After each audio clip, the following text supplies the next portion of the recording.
وقت اللي كان يوسف مسؤول كبير على مصر، طلب من بوه يعقوب وعائلته الكل باش يجيو يسكنوا حداه.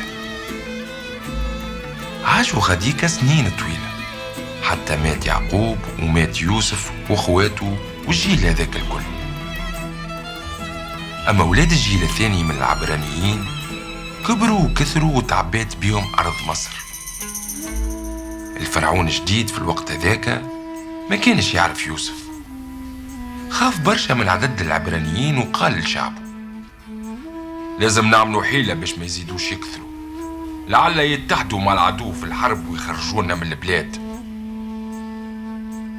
وهكاكا آمر باش يذلوهم بأعمال شاقة، لكن كان كل ما يزيدوا يذلوهم ويتعبوهم أكثر كل ما يزيد عددهم يكبر.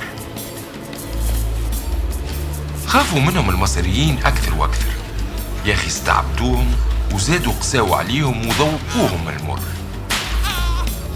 وزاد وصل فرعون القابلات وقت اللي يولدوا نساء العبرانيات إذا ولدوا ولية اقتلوه، وإذا كانت بنية خليوها تعيش. لكن القابلات كانوا يخافوا ربي، ما سمعوش كلام الفرعون وما قتلوش الذكورة.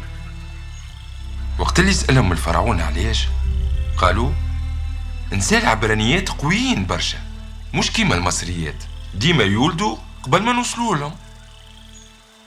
يا أخي أعطاه فرعون أمر للشعب الكل باش يرميوا في النيل كل ذكر عبراني يتولد.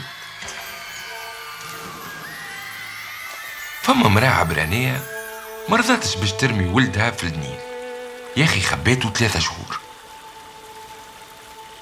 وقت اللي ما عادش تنجم تخبيه حطته في كنسترو وسيبته في النيل، وقعدت أخته تعس من بعيد باش تشوف ايش يصير.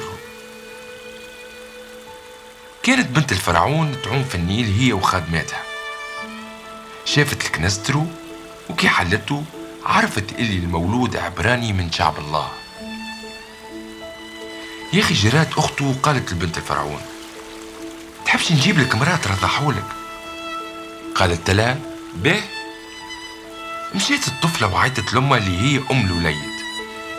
قالت لها بنت الفرعون: خذ رضع لي هالوليد وأنا خلصك على تعبك.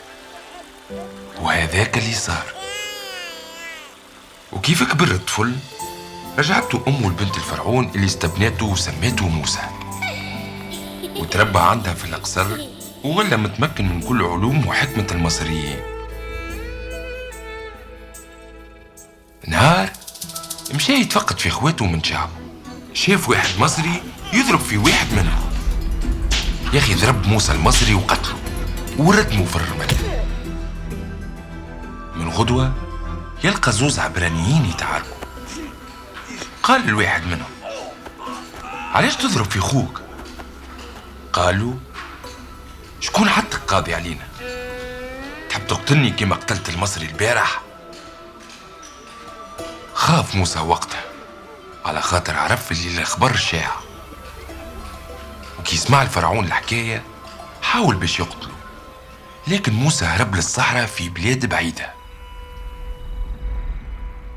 وغادي تعرف على راجل خذا بنته وولا يسرح له بالغنم متاعه.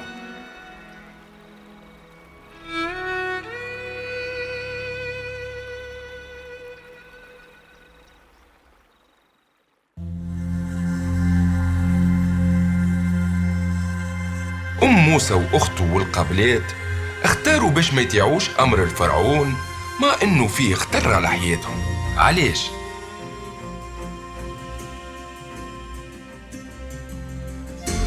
شنو الدليل إنه موسى كان يعرف اللي هو من أصل عبراني رغم إنه تربى في الأقصر كأنه ولد فرعون؟